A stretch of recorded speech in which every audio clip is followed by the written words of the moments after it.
जैसा कि आप यहाँ पे बैनर में देख रहे होंगे, हमारे यहाँ इवेंट का कार्यक्रम का नाम है LGBTQIA+ जागरूकता वर्कशॉप।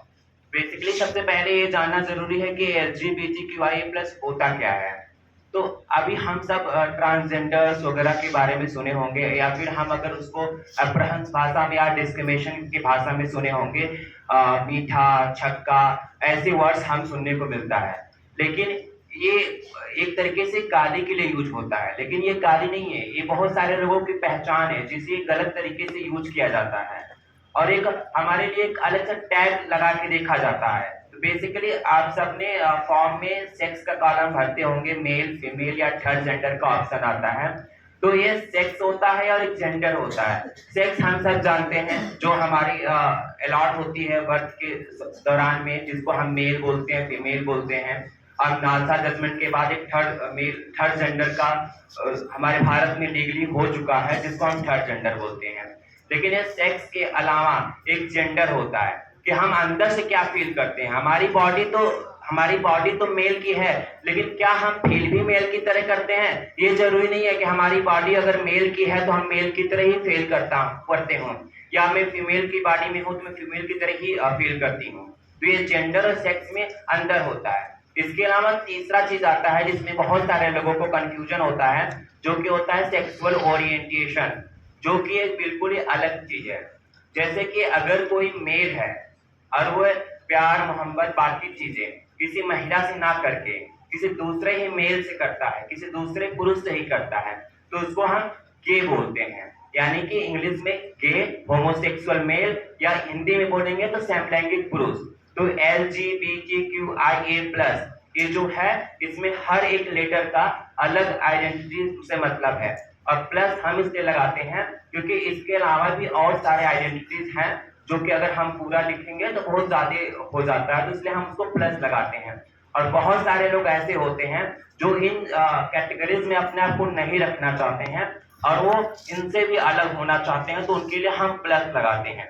सबसे पहला लेटर आता है यल, मीन्स लेस्बियन, यानी कि समलैंगिक महिला, होमोसेक्सुअल फीमेल, ऐसी औरत जो कि फीमेल ही है लेकिन वो किसी मेल से प्यार, शादी ना करके किसी दूसरे फीमेल से ही करती है, तो उसे हम लेस्बियन कहते हैं। बाकी फिजिकल के तौर पे, शारीरिक रूप से वो दूसरी महिलाओं की तरह ही होती है।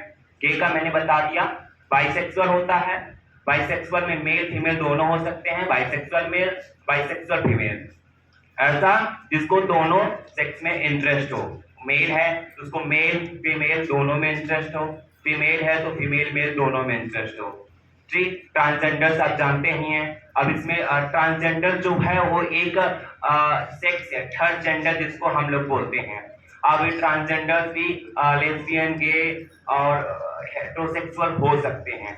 इसके बाद से क्वियर आता है, जो लोग अपने आप को किसी गे लेस्बियन खांची में नहीं बैठाना चाहते हैं और वो सोचते हैं कि मैं किसी एक आइडेंटिटी के साथ नहीं रह सकता हूँ, मैं केवल गे या मैं केवल लेस्बियन नहीं हूँ, तो उनके लिए हम क्वियर वर्ड का इस्तेमाल करते हैं, जो अपने आप को अलग एक अम्ब्रेला टर्म से जानना चाहते हैं।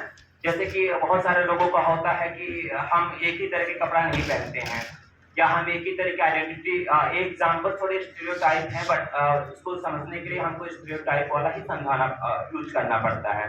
इसको क्यूअर बोलते हैं। इसके बाद से इंटरसेक्स होता है, और इसके बाद से एसेक्सुअल्स आते हैं। बहुत सारे ऐसे लोग भी होते हैं स्पेक्ट्रम में जिनको सेक्स में किसी प्रकार का कोई इंटरेस्ट नहीं होता है, उनको अपने पार्टनर के साथ केवल रोमांटिक चीजें ही पसंद होती हैं, बाकी उनको कोई चीजें पसंद नहीं होती है, उसको हम एसेक्सुअल्स बोलते हैं। बेसिकली हम स्पेक्ट्रम की बात कर रहे हैं, तो हमारा पूरा एक स्पेक्ट्रम होता है। तो ये मेल स्पेक्ट्रम से लेकर के हर चीज फीमेल तक जाती है। लेकिन जैसे कि हर चीज काला और सफेद नहीं हो सकता है, हम ये नहीं बोल सकते कि काला है, काला नहीं है तो सफेद होगा, उसके बीच में भी बहुत सारे कलर्स होते हैं। हमें उन कलर्स को भी नजरअंदाज नहीं करना है। हम केवल काले और सफेद को ही नहीं अपना सकते, हमको बाकी कलर्स की भी जरूरत पड़ेगी। वो भी रंग, उसके बिना हमारा पेंटिंग पूरा नहीं हो पाएगा। उसी प्रकार से केवल मेल और केवल फीमेल जैसा चीज नहीं होता है।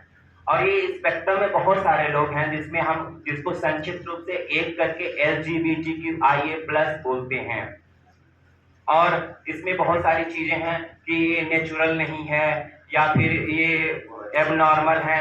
सॉरी, यहाँ पर मैं खड़ा हूँ और हमारे जैसे आयोजक मंडली से लेकर के तमाम लोग यहाँ खड़े हैं, मंचासीन भी हैं, उसमें से आपको कोई भी एबनॉर्मल नहीं दिख रहा होगा। हम सब लोग अच्छे अच्छे पोस्ट पे बहुत सारे लोग हैं, कोई किसी फील्ड में है, कोई फार्मासिस्ट है, कोई लॉ स्टूडेंट है, कोई राज्य मंत्री दर्जा प्राप्त है, कोई सिंगिंग में आगे है, कोई डांसिंग में आगे है। तो ये एबनॉर्मल कह के पहले आप खुद एक बार पता कर लीजिए एबनॉर्मल का मतलब क्या होता है। अगर हम एबनॉर्मल हैं तो फिर आप नॉर्मल किसको कर सकते हैं। एंड नेचुरल है ये, इसका प्रूफ हम नहीं दे रहे हैं। भारत से लेकर के हर जगह के जितने भी डॉक्टर, साइकोलॉजिस्ट या जितने भी लोग हैं वो प्रूव कर चुके हैं ये नेचुरल है, चाहे वो हमारे धार्मिक ग्रंथ से लेकर के हर जगह हो गया। तो हमारे इवेंट करने का तात्पर्य ये था कि हम इसके बारे में जागरूकता फैलाएं। लोगों को पता ही नहीं है कि LGBTQIA+ कम्युनिटी होता क्या है। उनको थोड़ा बहुत अगर पता है तो ट्रांसजेंडर के बारे में पता है, और वो भी उनको अच्छे से नहीं पता है। ट्रांसफोबिया लोगों के अंदर भरी पड़ी है, वो एक ही चीज उसको समझते हैं।